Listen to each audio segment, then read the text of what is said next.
Chegou a Parnamirim. Chegou a Parnamirim. Web Rádio mais Parnamirim. Web Rádio mais Parnamirim. Notícias, debates, entrevistas. Tudo com a sua participação em um clique. Web Rádio mais Parnamirim. Web Rádio mais Parnamirim. É a sua voz, o seu canal de comunicação. Na cidade Trampolim da Vitória.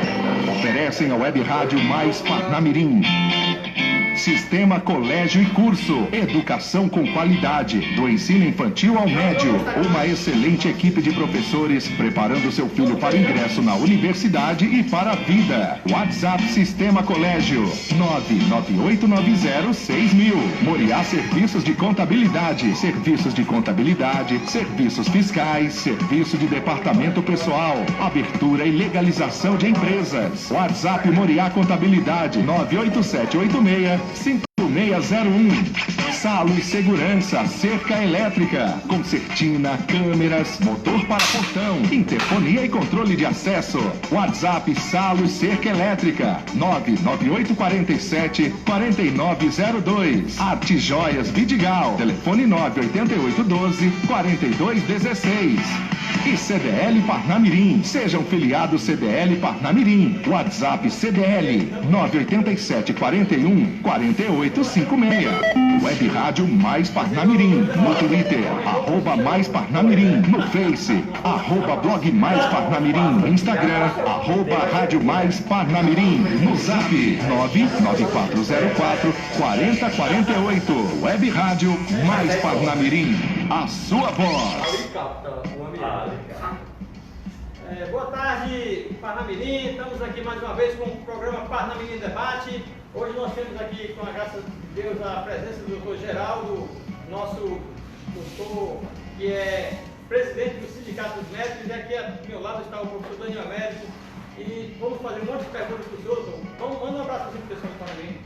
Boa tarde aí, o pessoal do Parnamirim. Muito obrigado pelo convite, viu, Coronel Burton? Prazer. Capitão, professor. Capitão. Professor. Capitão. Obrigado. Capitão. Prazer também estar aqui com o Daniel e aqui dividindo com o pessoal aqui de Parnamirim essa hora aqui de conversa. Será uma hora muito produtiva, doutor. E para isso eu já passo aqui o microfone aqui para a Daniel fazer a primeira pergunta do senhor. Pois não. E aí, pessoal, bom dia. Vou tirar aqui um pouquinho a máscara, que eu me sinto mais confortável. Tá tudo ok aí, Guilherme? Até que o som tá ok. Aqui a gente vai aprendendo, a gente tá bem, viu, doutor? Sim, com certeza. É um programa bem informal aqui, a gente bate papo aqui. Bem, eu sou da educação, mas eu participei ativamente ativamente. Ligou agora, né, Guilherme? Não ligado. Eu participei ativamente dessa movimentação aí com relação aos protocolos de tratamento da Covid, né? E fui estudar um pouquinho, fui ler um pouquinho, né? E desde o começo que a gente percebeu que tinha alguma coisa errada, né? Claramente a rede privada estava trabalhando de uma forma, seguindo um caminho, e a rede pública estava seguindo outro caminho. Isso aí desde o começo pareceu claro, né? E a rede privada ela quer que o paciente fique bom rápido, né? A rede pública tem outros interesses. E aí a gente vai falar mais na frente aí das drogas e dos medicamentos, mas eu queria que o senhor começasse falando aí sobre essa questão da diferença de visão que a rede pública e a rede privada tiveram aí logo no começo, né? Claro que ali no mês de abril era novidade para todo mundo, mas pelo que eu acompanhei, em maio as coisas já começaram a ficar mais ou menos claras, né? Perfeito. Eu escrevi um artigo falando sobre exatamente esses conflitos que essa pandemia trouxe, não é? Então nós temos, primeiro, em relação à medicação precoce ou mandar o paciente para casa, que eu particularmente acho um crime, não é? Eu vi e assisti durante mais de um mês, como você colocou, a recomendação, se tiver sintomas leves, fique em casa. Hoje eu recomendo, se tiver sintomas, vá ao posto. É a primeira grande diferença que eu queria dizer aqui à população. Vá ao posto, porque aquela história, fique em casa, espere ter falta de ar para vir procurar assistência. Isso foi um dos maiores crimes que se fez e, sem dúvida nenhuma, em quase todo mundo provocou a morte de pessoas em casa. As pessoas ficaram com medo de procurar a unidade de saúde porque fizeram tanto medo às pessoas. Não procure, porque lá é um local de contaminação. E as pessoas, muitos idosos, você viu, às vezes 10 idosos, centenas de pacientes cardíacos não procuraram atendimento mais e morreram em casa. Então, o primeiro conflito que eu identifico é a história, fique em casa ou vá ao posto. Hoje, eu digo às pessoas, se tiver sintoma, vá ao posto. Segunda coisa, 85% das pessoas se curam, não precisa de medicamento, então vai passar. Hoje eu digo, se trate precocemente. As pessoas têm que procurar, apesar de cientificamente você não ter as comprovações que seriam o ideal que nós tivéssemos, mas é melhor se tratar do que não é? Então existe o tratamento precoce. E existe o tratamento nas várias fases da doença. Quando você está com tosse, está com febre, você tem que fazer um raio-x. Você tem que ver se seu pulmão está comprometido. E você tem tratamentos efetivos nessas fases também que se sequenciam. Corticoide, anticoagulante, antibiótico se houver infecção secundária, além das duas drogas que estão assim mais em voga para o tratamento precoce, que é a hidroxicloroquina e a ivermectina, que apesar de vários trabalhos ainda não concluírem o seu benefício imediato, na prática, como você colocou, a gente vê os resultados, na prática, não é? E foi também uma campanha criminosa dos que se colocaram contra, alardeando mortes, óbitos, não é? Que em fases da doença, quando o paciente está na UTI, aconteceriam e foram imputados à medicação. Então, muitos problemas. E o último problema que eu queria citar... Deixa eu só fazer uma parte para o senhor complementar que tem a ver com isso aí. O senhor falou da parte científica, de comprovação científica, mas tem um negócio chamado observação médica. Com certeza. Que aí, né, os médicos rapidamente perceberam... Essa é a primeira fase, inclusive, do conhecimento científico. É a observação clínica. E ela significa alguma coisa, ela não é desprezível, né? Você vai ver que na história das medicações, você tem, por exemplo, a penicilina. Como é que a penicilina, que foi um dos medicamentos mais extraordinários e que trouxe maiores benefícios para o mundo, não é? Como é que surgiu a penicilina? Ora, observando ali um fungo, não é? Ele viu que não se produzia ali onde tinha aquela essência de onde era extraída a penicilina, do fungo de onde era extraída. Então, foi uma observação clínica que permitiu o desenvolvimento da penicilina. Da mesma forma, a observação clínica mostrou que a Índia tem 1,4 bilhão de pessoas, não é? Se a Índia não estivesse usando a hidroxicloroquina como profilático, como preventivo, como é que estaria aquela população, não é? Era uma coisa terrível, né? Aí depois veio a ivermectina, que também tem apresentado resultados bem razoáveis. Aí a grande questão é, não, mas cientificamente ainda não está comprovado. Não vai se comprovar cedo, precisa de tempo, não é? E se não faz mal, melhor tomar, não é? Melhor tomar. E inclusive a ivermectina faz parte dos protocolos na segunda fase. Porque quando você trata a infecção pulmonar já estabelecida, com os pulsos de corticoide, que a gente chama, obrigatoriamente você faz a ivermectina. Porque você pode desenvolver algumas verminoses pulmonares, etc., que são doenças que podem estar ocultas, e com o corticoide elas podem aflorar. Então tem indicação. Então, tem indicação o tratamento precoce, tem indicação as pessoas procurarem as unidades de saúde. Claro que o tratamento precoce sob orientação médica, né? É importante a gente dizer, não é a pessoa ir na farmácia comprar e se tratar, elas devem procurar orientação médica. E o segundo tema absolutamente controverso é o método de distanciamento social, vamos chamar assim, né? Qual é o ideal? O mundo também debate isso. Não é muito pacífico que um lockdown traga esses benefícios que são alardeados, não. Em Nova York, 66% dos pacientes se contaminaram em casa. Foi dito pelo próprio prefeito. Então, qual será o ideal? Será, como nós fazemos, uso de máscara, álcool gel, distanciamento social, de evitar aglomerações, ou trancar as pessoas em casa? Trancar as pessoas em casa numa fase inicial da doença e nos grupos de risco, idosos e portadores de doenças crônicas, tem alguns benefícios. Mas trancar a população em casa pode ser um tiro no pé. Deixa eu fazer uma pergunta para o senhor, que eu assisti uma entrevista do Nelson Tait, né? Sim. Muito boa na CNN. Você chegou a ver essa entrevista, que ele foi entrevistado e ele separou muito bem essas questões. Ele é contra o isolamento vertical e é contra o isolamento horizontal. Ele diz que o isolamento tem que ser seletivo, entendeu? Grupo de risco. Grupo de risco. Ele digo, não, é seletivo. Quem vai dizer se é o médico, se isola ou se não isola. É isso que ele bate. E outra coisa, ele conseguiu mostrar para o pessoal que economia, quando se fala em economia, se fala em vida. Enquanto todo mundo está levando a economia para o lado do dinheiro, e não é. O senhor consegue explicar um pouquinho para o pessoal entender a diferença entre a questão da economia que se fala para que ela não quebre, entendeu? Com certeza. Nada é independente da circulação econômica, não é? Você para se alimentar, você para ter acesso a remédio, você para se deslocar, você para ter moradia, você precisa ter uma economia circulando. Na hora que você sufoca a economia e você promove o desemprego, não precisa ser nem um gênio, basta caminhar nas ruas de Natal, não é? Você vê que aqueles rodeiros, aquele pessoal que limpa os vidros de carro e que muitas pessoas às vezes ignoram solenemente, mas são pessoas ali que necessitam e a gente tem que ter um olhar também de caridade para eles, não é? Você vê o seguinte, essas pessoas não estão mais vindo só limpar o carro. Eles fazem aquele gesto, eu acho que vocês já viram, né? Já. Eles estão fazendo aquele gesto bem significativo, ou seja, estão sem comida. Estão sem comida. O pequeno comerciante que vai vender ali sua fruta, sua roupinha, seu equipamento, um guarda-chuva quando chove, etc. Aquele dinheirinho é o que ele usa para comer, para levar a comida para os filhos dele. E as pessoas morrem se elas não tiverem dinheiro. Quando se fala na economia, normalmente se pensa, como você colocou aí, Capitão Burto, na ganância, não é?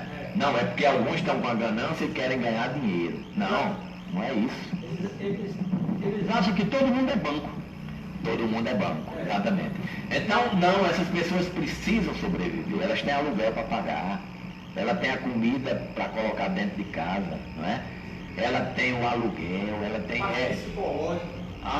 tudo isso é um complexo envolvido que quem defende que as pessoas trabalhem com todas as cautelas e cuidados. É importante a gente dizer aqui, ninguém defende que as pessoas vão desesperadamente para a rua, se aglomerar e colocar em risco a si e aos outros, não. Se defende com todo o rigor de distanciamento, de máscara, de álcool gel, de evitar aglomerações, etc. Então, quando se defende essa postura, é porque não se quer ver as pessoas sendo demitidas, as empresas quebrando e as pessoas morrendo de fome. Não é pela ganância dos capitalistas, não. É porque a economia tem que girar para as pessoas comerem. Ainda... Eu estou com o microfone. Ainda sobre a economia, tenho duas coisas a acrescentar. Eu tive um debate interessante com a minha cunhada, que é servidora pública federal, e eu digo a ela, para você é fácil porque seu dinheiro cai na conta todo dia 30, faça chuva ou faça sol. Nós que somos do serviço privado, do setor privado, nós estamos aqui vendendo o almoço para comprar o jantar. E a gente teve um debate sobre lockdown familiar, né? E o debate terminou eu insistindo nela no seguinte: uma coisa é você que tem sua renda garantida querer ficar em casa, não querer ir para o comércio, não querer ir para o Alecrim, não querer ir para o centro de Parnamirim. Isso aí é um direito seu. Agora, outra coisa é o governo do estado, através de um decreto, mandar arriar as portas, como o senhor falou, de uma lojinha de sapato, de uma lojinha... Nós criamos aqui em Parnamirim o movimento Lockdown Não, né? E nós reunimos vários empresários para conscientizar esse pessoal exatamente da importância do álcool gel, a importância de limitar a entrada lá fora, para ninguém dizer que tinha, né? Aqui na rádio a gente está tomando algumas medidas aqui, o pessoal que vem assistir, a gente deixa aqui com 1,5 metro de distância. Então, é importante agora que se conscientize as pessoas de que o que o senhor falou, perfeito, algumas medidas de higiene e de distanciamento, elas são importantes, porque é um vírus que claramente se pega por contato. Né? Agora, um decreto governamental de alguém que está sentado numa cadeira confortável, recebendo 30 mil por mês, 50 mil por mês, mandar fechar um cachorro-quente, mandar fechar uma lojinha, quer dizer, são medidas muito duras. E a outra coisa que o pessoal esquece, essa turma que fica batendo aí na economia, ganância, o Brasil cresceu em média 1% ao ano nos últimos 10 anos. Né? Se nós tivermos uma queda de PIB agora de 10%, significa que nós vamos voltar 10 anos. E você que está nos assistindo aí, provavelmente daqui a 6 meses, daqui a 1 ano, se isso acontecer, você vai ter uma perda de salário aí, pelo menos nessa mesma proporção. Por quê? Porque a economia vai retroceder, e a economia retroceder significa voltar ao passado. Alguém falou outro dia, uma previsão bastante alarmista, de uma queda de PIB de 20%. Ora, Boris, se a gente tiver uma queda de PIB de 20%, a gente volta para o padrão salarial dos anos 90. Então o pessoal está brincando, o pessoal está achando que a economia é proteção de capital. Não, a economia é salvar vidas, é tirar pessoas da miséria, tirar pessoas da pobreza e fazer aquele deslocamento social bom, que é quem é da classe E, pula para a classe D, quem é da D pula para C, quem é da C pula para B. Isso aí é a parte virtuosa da economia, as pessoas melhorando de vida. Né? Agora, quando a gente tem uma queda violenta como essa, acontece o contrário. Quem era da A cai para B, quem era da B cai para C, quem era da C cai para D, e todo mundo empobrece junto. E não podemos esquecer uma coisa, né? Os governos terão até quando dinheiro para pagar os funcionários? Essa é a grande outra questão. Quer dizer, o funcionário público que porventura, vamos dizer, se sinta seguro, ele não está seguro, não é? Porque o governo, na verdade o presidente da República disse com toda certeza, agora no final de junho não haveria dinheiro para os governos pagarem salários, se não fosse esse socorro de 60 e tantos bilhões que o governo federal está dando aos estados, não haveria dinheiro. Haveria atraso. E se continuar isso, o governo federal também não terá dinheiro. Ele vai ter que emitir dinheiro, moeda. O que é que vai acontecer se ele emitir dinheiro? Inflação. Né? Então nós cairemos no caos da inflação, da desmoralização da nossa moeda. Isso é terrível se isso vier a acontecer. Né? Então, quem garante o poder público ter recursos para pagar funcionário é a arrecadação de impostos. A arrecadação de impostos só se faz com a economia girando, não é? Outra hipocrisia muito grande é essa questão do lockdown. Ora, todos os trabalhadores de saúde estão dentro das UTIs, cuidando dos pacientes com Covid. Eu não posso me isentar disso. Toda segunda noite, eu estou lá no Hospital Universitário Onofre Lopes, cuidando dos meus pacientes, que chegam lá com AVC, com aneurisma, com infarto do miocárdio, com tudo, e eu estou lá fazendo anestesia, eu sou anestesiologista. Estou lá. Se eles estiverem com Covid, não tem problema, eu tenho que cuidar do mesmo jeito. Agora, nós usamos as medidas de precaução, que é o que o cidadão tem que usar. Não é? Outra hipocrisia que houve da Organização Mundial de Saúde, que hoje tudo nos meios de comunicação porque a Organização Mundial de Saúde não recomendou a hidroxicloroquina. Porque não recomendou isso ou aquilo. Está voltando atrás em tudo. Voltou atrás na questão de máscara, está recomendando o uso, que foi uma das coisas que a China bateu o pé, não é? Disse, a OMS está errada. O povo tem que sair na rua com máscara. A OMS disse que não usasse porque ia faltar máscara para os profissionais de saúde. Isso foi um crime. A OMS foi criminosa. Doutor, só uma partezinha aí. O senhor citou a cloroquina. Eu lembro que quando o presidente da República disse que a cloroquina, apesar de não estar comprovado, mas era um medicamento que estava dando certo, e quem usou realmente conseguiu safar da doença em si, né, do coronavírus. A pergunta que eu quero fazer é a seguinte, qual é a sua opinião pessoal e de médico técnico sobre a cloroquina? Olha, a observação, como você está dizendo, a observação que nós fazemos da experiência do mundo, seja a Espanha, seja a Índia, não é de que há resultados, não é? O que é que se imputa a cloroquina ou a hidroxicloroquina? um problema cardíaco, de alargamento de intervalo, possibilidade de arritmias, etc. e tal. Muito bem. Então se criou uma série de dificuldades, que o paciente tinha que fazer um eletro antes, etc. Tudo. Bom, resumindo, deve ser uma droga que deve estar realmente prescrita pelo médico, deve ser indicada nos momentos precoces, porque realmente depois que existem as fases da doença, que a fase é replicação viral, tempestade inflamatória, etc. E depois aquele quadro grave, quando ele já está com o pulmão comprometido, que ele vai para a UTI. Nessa fase já não adianta tanto. Tanto a ivermectina, quanto a hidroxicloroquina, quanto a azitromicina, elas agem muito bem nessas fases de replicação viral, não é? Essa fase onde você que precede essa tempestade inflamatória que o indivíduo tem. Então, sob prescrição médica, eu não tenho qualquer dúvida.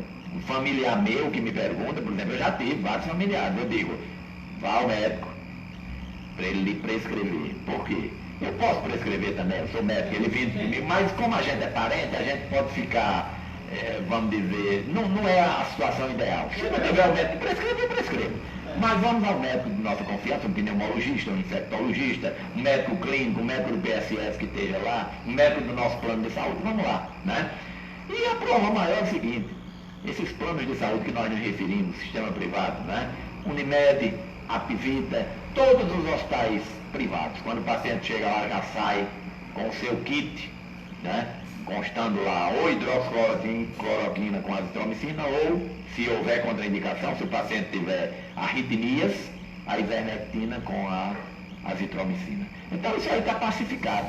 E se o paciente precisar voltar para o hospital para se internar, porque o raio-x mostrou uma pneumonia, porque mostrou essa imagem vidro fosco, né? Ou a tomografia, que diz que o pulmão já está comprometido, aí tem a indicação. Aí lá vai corticoide, lá vai ivermectina, lá vai o zinco, lá vai azitromicina, lá vai todo o complexo de o clexano anticoagulante, todo o complexo de medicação para que o paciente se recupere. Essa história de que ou a doença vai passar, ou então, chegando no hospital, o que importa é o respirador, não. O respirador é importantíssimo, mas você tem que tratar para evitar o respirador. Quando o indivíduo vai para o respirador, você sabe qual é a mortalidade? 50%. Muito alta. Você tem que evitar o indivíduo ir para o respirador. Quando ele vai internado, a mortalidade já chega a 20%. Ou seja, tem que se evitar o internamento. Então a medicação precoce em casa evita o internamento. Que o internamento, a mortalidade em cada 5 já tem 1. Se você for para a UTI, de cada 2, 1 já morre. Então, tem que se evitar internar e tem que se evitar ir para a UTI. Interna se precisar. E se precisar, para instituir o tratamento para evitar ir para a UTI. E se for para a UTI, tem que ter o respirador para poder aumentar esses níveis de sobrevivência. Doutor, uma pergunta deve ser recorrente aí nas suas andanças aí. Medidas profiláticas, certo? Eu confesso para o senhor aqui, para os nossos telespectadores aí, que todo ano eu faço tratamento de verme, então esse ano eu já coloquei um dia o meu tratamento de verme com ivermectina. E inclusive minha esposa já fez também e meus 2 filhos também já fizeram, certo? E a gente é acostumado a tomar aquele reforçozinho ali que tem no centro, que tem no Redoxon. Eu já estou 50% imune ali, ou... Não, na verdade você está mais protegido, não é? Pela observação clínica, não é? Mas o contato, você tem que continuar com as medidas de usar a máscara, do distanciamento social, do uso do álcool gel, de evitar as aglomerações. Nós tivemos um incidente lá em Natal de um velório, não é? Não sei se vocês tomaram conhecimento, uma colega, inclusive estudante de medicina, houve um velório lá e houve uma certa presença dos colegas, de colegas que eu digo dela, etc. Tudo. A mãe se contaminou também. A mãe faleceu, a mãe era médica, não é? Então as aglomerações, elas têm que ser evitadas ainda, não é? Nós temos que evitar as aglomerações porque a transmissão se faz. Agora, a gravidade da doença depende da carga viral que você recebe. Por que é que criança, a incidência é menor, não é? E ela transmite menos para o adulto. A criança, ela tem a doença mais frustra, ou seja, ela não tem os sintomas que o adulto tem, muita tosse, febre. Então, o percentual que no adulto é em torno de 85% de pessoas que passam fácil pela doença, sem muitos sintomas, na criança é maior ainda, não é? E ela não transmite muito, porque ela pouco tosse, e a carga viral dela é pequena. Essa carga viral é quantidade de vírus. Se você tem contato com a pessoa que está em fase ativa, tossindo, não é? E se você tem contato com aquela secreção dela, você recebe uma carga viral bem alta, não é? Se você guarda o distanciamento social, a pessoa tosse aqui a uma distância de 2, 3 metros, o que vai chegar a você é coisa mínima, não é? Você pode se contaminar mais com uma carga viral menor, não é? E a doença é bem mais leve nessa situação. E o Anitta? A Anitta é ivermectina, né? Ela realmente dá tratamento para verme, como você colocou muito bem, é uma medicação usual para você fazer o seu tratamento anual para verme. Piolho também, piolho, né? Piolho, sarna, né? Sarna. Então, não há problema, as contraindicações são mínimas. Há uma colega que me ligou e disse, eu não confio muito, inclusive quando foi tomar tive uma reação alérgica. Bom, qualquer medicação pode ter algumas reações que ele possa dar, dor de cabeça, náusea, vômito, algum prurido cutâneo, etc. São reações mínimas esperadas, mas é uma droga segura. Eu vou ratificar o que você falou aí, que eu tenho um sobrinho em Brasília, o Alex Burton lá, que ele teve a Covid-19, pegou, as crianças pegaram e ficaram boas rapidamente também, muito rápido. Já o meu cunhado, que é 63 anos, ele sofreu mais. Agora a Anápolis deu uma assistência muito grande para ele, né? A medicação, o pessoal ia lá, consultava, o médico ia lá na casa dele, perguntava como é que estava, aí depois voltava, pediu para ele evitar de ir ao hospital naquelas grandes concentrações, logo naquele começo ali, entendeu? E daí pronto, ele recuperou, ele sofreu os 15 dias ali, sofreu muito. Eu tenho um depoimento pessoal também importante para dar, viu, Burto, Daniel? Uns parentes meus, prima, né? 70 e poucos anos e o marido 83 anos. A filha deles, que é prima segunda, né, me ligou, preocupada porque o pai estava com moleza, febre, sintomas mesmo de Covid. Foi realmente para o hospital, estava com a saturação baixa, né, 93, estava então, internou e eu digo, olha a medicação, vá conferir, chame o colega médico, me coloca no telefone, perguntei o protocolo, realmente estava usando corticoide, nesse caso, antibiótico, que é a ivermectina, que é a azitromicina, usando o Clexane. Ele foi inicialmente para a enfermaria, ficaram preocupados, levaram para a UTI, passou um dia só na UTI, quer dizer, foi a medicação instituída prontamente, não é? Doses altas de corticoide, ivermectina, Clexane, azitromicina. Saiu da UTI no dia seguinte, ficou na enfermaria mais um dia, com 4 dias estava em casa, graças a Deus. A esposa desenvolveu os mesmos sintomas, mandei levar imediatamente no hospital e disse, peça o tratamento já para fazer em casa. Medicaram para casa, se tratou, não precisou nem ir ao hospital. Então, o que a gente pode dizer à população que nos assiste aqui de Parnamirim e aos companheiros aí espalhados aí pela web como um todo, o Brasil todo, né? O que a gente pode dizer? Vá ao médico quando tiver os sintomas e cobre o tratamento. Peça para ser tratado. Essa história de ir para casa sem se tratar não é uma boa política. Mas eu quero fazer uma pergunta agora, mudando aqui um pouquinho a rota aqui. A gente sabe que essa questão desses governantes que aplicar esse lockdown é justamente para que você diminua aquela curva, a quantidade de contaminados e não sature as UTIs. A pergunta que eu faço para o senhor é o seguinte, doutor, qual é o risco para para que se alcance esse lockdown aqui na cidade? Há esse risco de não ter UTI, de realmente sufocar tudo, chegar nesse caos que o pessoal prega? Olha, aí entra um tema importantíssimo, por exemplo, por que se faz o isolamento ou o lockdown? E ele deve ser feito no início, não é? No início, não agora nessa curva que nós estamos, é no início, não é? Antes que essa contaminação se espalhe. Por quê? Porque depois que ela se espalha, se você se trancar em casa e um contaminado tiver, contamina todo mundo. Então, nesta fase onde o vírus já está com a circulação intensa, é muito controversa a aplicação. Segundo aspecto, não é? As pessoas que ficaram isoladas e porventura não se contaminaram, quando for liberado o lockdown e passarem a circular, elas podem se contaminar. Então vem a história da segunda onda ou da terceira onda, não é? Então os países que aplicaram o lockdown intenso estão esperando uma segunda onda ou uma terceira onda, não é?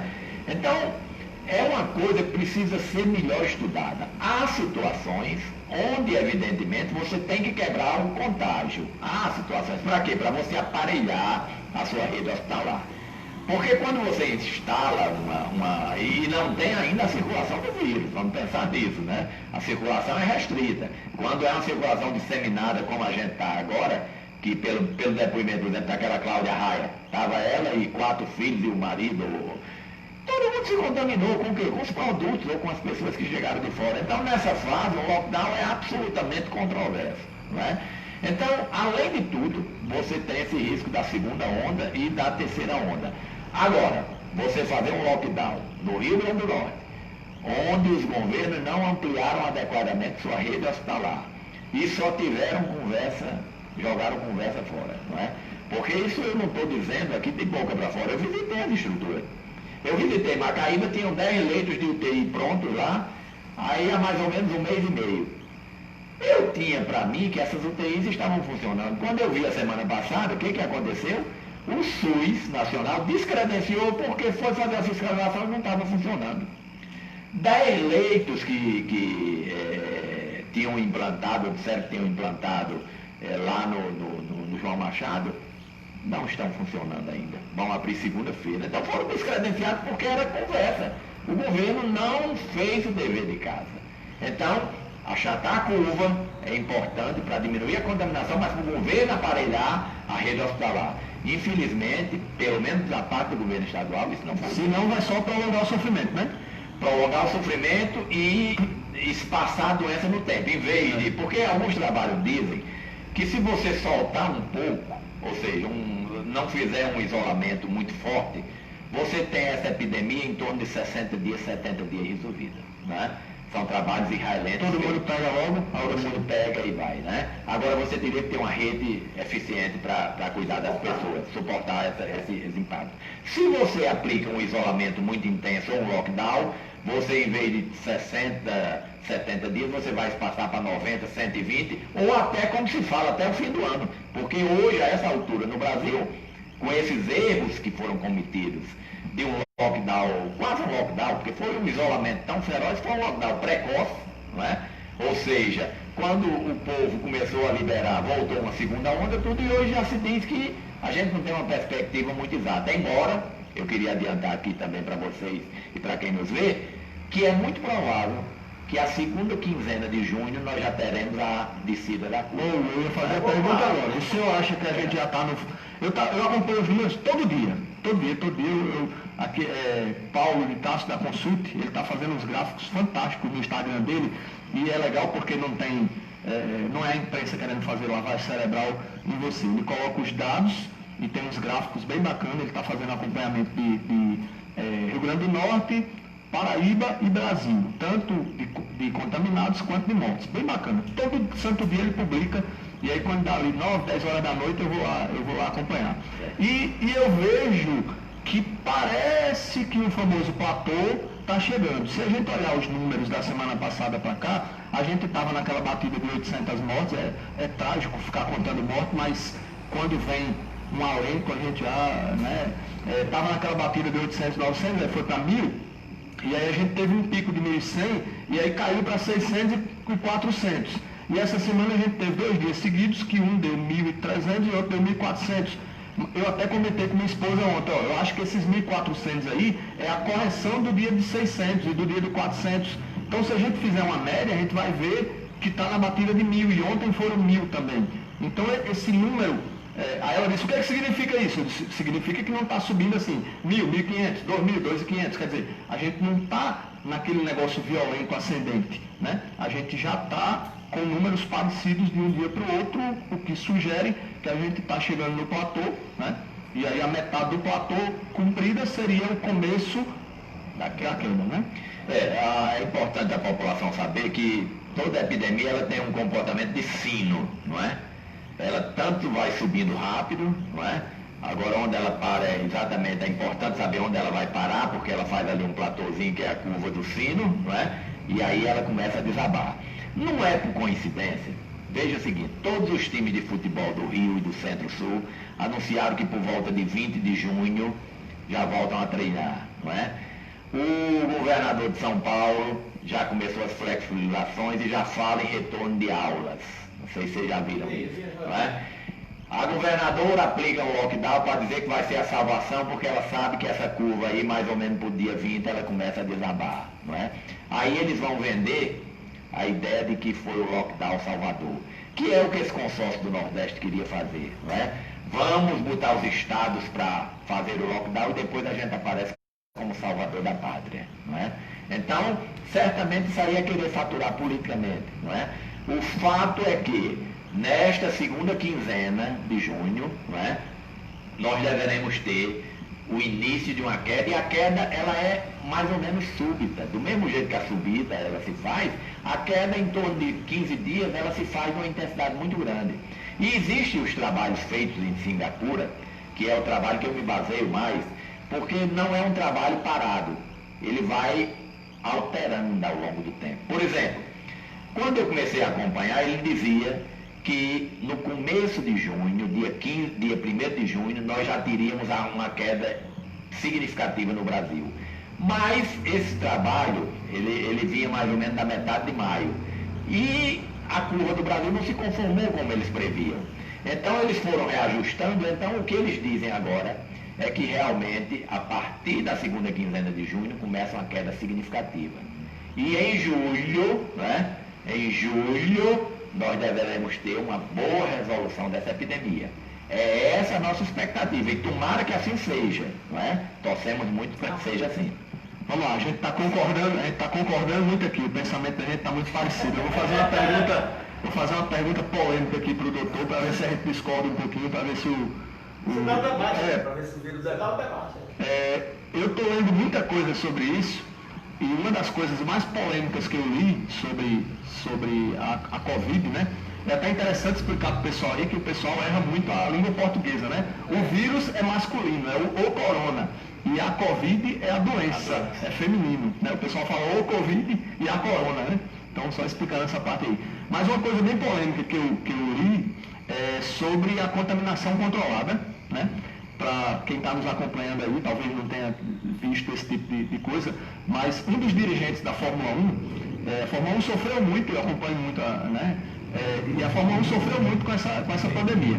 E aí um dos dirigentes sugeriu que fosse montado um spa, monitorado com médico, com tudo, colocasse todos os pilotos lá e todos eles fossem contaminados de forma controlada, para eles já pegarem o vírus e eles já ficarem bons, para eles estarem prontos para o resto da temporada. E essa semana, curiosamente, o Vasco anunciou que 14 atletas estavam com corona. Aí acendeu a luzinha. Eu disse, rapaz, será que os caras estão copiando a ideia? O que o senhor acha sobre isso, doutor? Do ponto de vista médico, a gente não tem como defender, não é? Agora, o isolamento vertical, ele vai um pouco nessa direção. O que é que o isolamento vertical prevê? Que o idoso, não é? Que a gente sabe, eu converso muito com os colegas, eu caminho ali no Parque das Dunas, do lado de fora, que o parque fechou, que eu não sei para quê, viu? Porque era só calcular o número de pessoas que era possível entrar, não é? E você usar. Mas não, tranca lá para impedir o povo. Aí o povo vai para a rua, caminhar na rua, que ninguém é doido de ficar sem fazer exercício, não é? O povo tem que se exercitar. Exercício é saúde, é necessidade, não é? Então, o isolamento vertical, ele prevê realmente que os grupos de idosos, que, enfim, voltando ao raciocínio, eu converso com os colegas lá, Hospital do Coração, Hospital São Lucas, etc. E eu pergunto sobre as UTIs, como é que estão? Não, estão recuperando muita gente nas UTIs. Ele disse, olha, quando nós começamos a usar realmente as altas doses de corticoide, etc., nós estamos recuperando muita gente. Eu disse, que bom. E óbito? Não, infelizmente a gente teve alguns. Agora, e o perfil do paciente? Ele disse, olha, salvo um ou outro fora da curva, o perfil é pacientes acima de 70 anos. Não é? Então, há um risco do idoso. Então, vamos voltar ao raciocínio. O isolamento vertical previa que o paciente idoso, não é? E o paciente com comorbidade, doença cardíaca severa, diabetes severa, doença pulmonar, TPOC severa, não é? Câncer, etc., esses pacientes tivessem um cuidado todo especial. E o jovem, ele podia circular mais, não é? Circular mais significa você se expor mais, não é? Por quê? Porque com isso você atingiria essa história da imunidade de rebanho, que você já deve ter ouvido falar. Claro. Que quando você atinge na população uma média de 40% a 50% da população imune, ela própria já protege os grupos de risco. Então, o raciocínio do isolamento vertical, ele aproveita alguma coisa desse. Agora, do ponto de vista médico, você realmente isolar as pessoas para se contaminarem, aí realmente é indefensável. Nós não temos como defender. Né? Mas não seria uma forma, eu quero polemizar, mas não seria uma forma, por exemplo, no caso da Fórmula 1, são atletas, né? A citação foi com relação aos pilotos, né? Assim, eles são atletas, eles são fortes fisicamente, dá para imaginar isso, e eles estariam dentro de um ambiente controlado. Não valeria o risco nesse caso? Se fosse uma doença plenamente conhecida, não é? E com um tratamento estabelecido, era uma coisa. Mas o problema é que esta doença ela é nova, ela tem uma fisiopatologia que está sendo estudada ainda. Por exemplo, a hipóxia, que é a doença da hipóxia é a queda do oxigênio, né? Existe uma controvérsia. Alguns acham que é a pneumonia que o vírus dá, e outros dizem que é a trombose que o vírus dá. Você já deve ter visto esse mecanismo também. Ele promove uma trombose e vai obstruindo os vasos do pulmão. Então, a própria fisiopatologia da doença não está totalmente estabelecida. E nós também não temos um tratamento ainda estabelecido, né? Ou seja, um tratamento garantido. Nós temos ainda ensaios que estão dando resultados. Então, diante dessas duas possibilidades, de que nós não tenhamos a fisiopatologia totalmente estabelecida, nem o tratamento totalmente garantido, expor as pessoas ao risco, elas realmente serão colocadas em risco. Por isso, realmente, elas não teriam como adotar, vamos dizer, ou recomendar essa providência. Mas eu acho que o Vasco fez isso, viu, capitão? Não, mas realmente o doutor tem razão aqui, não tem cabimento você pegar os seres humanos, colocar lá, isolar eles e contaminá-los. Isso aí seria criminoso até. Porque uma coisa... Eu acho que fez isso, ele está errado. dificilmente fez, né? Agora, voltando a dizer... O bebedouro que é o mesmo. Voltando a nos referir do isolamento vertical, ele trabalha um pouco com a hipótese de que os jovens são mais resistentes, não é? E isso é um fato. Doutor, isso é um fato. Desculpa cortar, mas o tempo está acabando. E eu queria aqui deixar, a Ângela já chegou ali, eu queria deixar aqui com o senhor um pouquinho das palavras, que sejam palavras palavras exatas e tranquilizadoras para a população de Parnamirim, da Grande Natal do Brasil, e também qual a esperança que nós temos da questão da vacina. Encerrar o seu pronunciamento aí. Pois não, a vacina, nós já temos testes sendo feitos inclusive no Brasil, né, pela Universidade de Oxford, né? Nós temos 70 grupos no mundo desenvolvendo vacinas. Então, certamente essa vacina até outubro ela deve estar pronta, não é? Alguns dizem que é em setembro, não é? E a segunda questão que você me coloca é sobre qual é a expectativa que nós temos. Nós temos a expectativa de que realmente na segunda quinzena de junho nós comecemos a cair, o que é importante dizer, não deve as pessoas se descuidarem. Continue com sua máscara, continue com álcool gel, evite aglomerações, faça distanciamento social, proteja os idosos e os grupos de risco. Tá certo? Isso é indispensável. Mas nossa expectativa é que na segunda quinzena caia, né?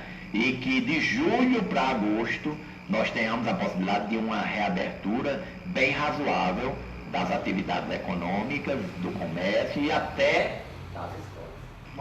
Eu sou da educação e toda defesa que... Só um pouquinho aí, Guilherme. Isso aqui, o programa hoje está de alto nível. Pedi um pouquinho a doutora Ângela aqui, que é a nossa próxima apresentadora.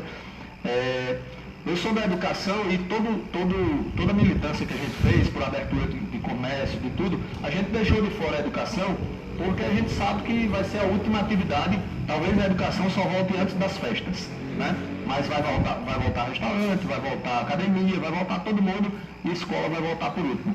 E um debate bem interessante que a gente está tendo nos grupos de diretores é se a gente imagina que os pais, eles não vão ter segurança. Imagina a escola tem 500 alunos ou 1000 alunos. Os pais não vão ter segurança de mandar todos os filhos na primeira semana. Na hora que uma turma que tem 20 alunos, 10 pais não mandarem, vai haver um prejuízo pedagógico. A gente já está calculando isso, né? Imagine que a medida seja assim, libera as escolas segunda-feira. Aí imaginamos que metade das famílias vão dizer, não, meu filho agora não vai não, vou esperar um pouquinho.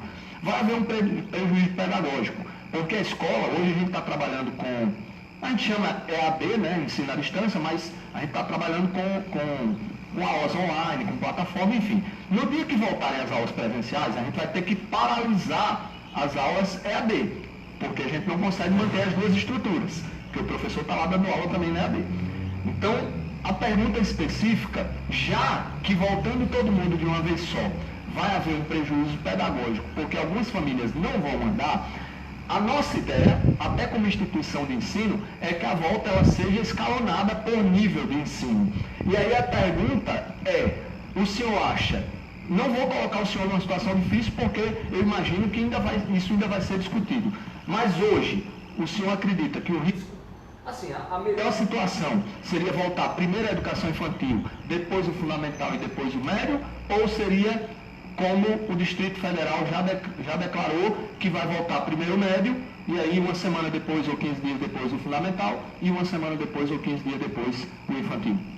É muito boa a sua pergunta, viu? Não me coloque em dificuldade porque eu conheço essa realidade, porque eu fiz um texto sobre isso também. O problema é o seguinte, teoricamente, o nível elementar estaria mais protegido, mas nós sabemos que os pais não vão deixar, porque eu senti isso, não é? As reações ao comentário que eu fiz foi dos pais, meu filho não vai voltar não, né? Então me parece que do ponto de vista emocional, não é? O grupo jovem, adolescente, etc., provavelmente vai voltar antes das crianças. Mas não por um aspecto epidemiológico, porque epidemiologicamente as crianças estariam mais protegidas, ela tem a Covid muito mais leve, não é? Mas a gente sabe que os pais, ali é o tesouro do pai, não é? Então eu acredito que muito provavelmente o escalonamento vai se dar começando pelos adolescentes. E tem uma questão também que as escolas vão ter que montar protocolos.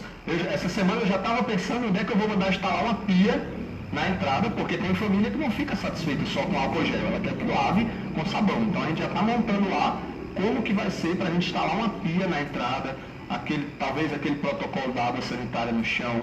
O protocolo, tá ok, Guilherme? O protocolo de dois calçados, né? Um calçado para ficar lá fora, um calçado para entrar na escola, né? Então a gente vai ter que se preparar para tudo isso aí, né? E vai ser difícil controlar tudo isso com 100% dos alunos. Eu fui em São Paulo, eu acho que você viu como é que São Paulo vai voltar, já fez o estudo, né? Vai voltar inicialmente 20%, não é? Provavelmente vai selecionar esse grupo adolescente, vamos dizer assim, depois passa para 50%, não é? E na terceira fase volta 100%. Então, provavelmente dará, talvez, esse molde do Distrito Federal, mas exclusivamente pelo zelo dos pais, não é? Porque os pais são muito ciosos com suas crias, né, mais novas, mas essas crianças elas estão, do ponto de vista imunológico, elas têm uma boa resposta e a Covid é. Doutor, então vou aqui então para encerrar o programa, eu deixo o senhor aqui com mais 30 segundos aí para fazer as considerações finais, e eu vou me despedir do pessoal aqui, boa tarde até o próximo programa, e na sequência do senhor, o Daniel está encerrando o programa. Bem, foi um prazer aqui ter dividido aí com o pessoal do Parnamirim, de Natal e aí do mundo, né, pela web. Agradeço aqui a Burna a possibilidade, agradeço aí a Daniela também. E sempre que precisar da tua discussão, é importante essa conversa para a gente esclarecer a população. Boa tarde, obrigado a vocês. Ok, o Parnamirim Debates encerra aqui com o Dr. Geraldo, né? Dr. Geraldo, do presidente do CIMED RN. Obrigado a todos pela companhia e até o próximo Parnamirim Debate no próximo sábado. Já está indo? Dá o som, dá o som. Conversamos bem. Gostei, boa essa aqui. Baixinho descarregou. Ela passou.